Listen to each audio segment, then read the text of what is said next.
So the whole design process is a journey that starts off with customer engagement, collaboration, then some early sketches, lots of notes, ideas.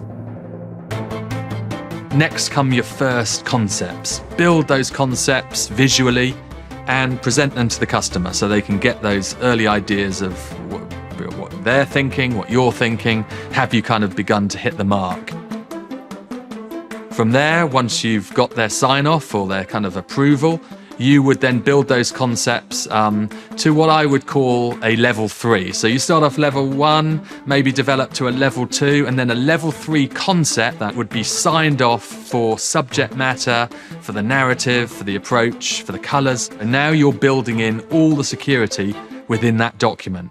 You're taking it into the print layers. So maybe 6 layers, for example, 6 plates, 6 colours. And you're building in onto each plate, onto each layer, the security that goes within it. This process often takes the longest part because now you've developed all the concept, but now you are building every part of that document to secure it. We quickly move on to the manufacturing process where we will run off our first proof. Primarily we do this because we want to get sign-off for colour.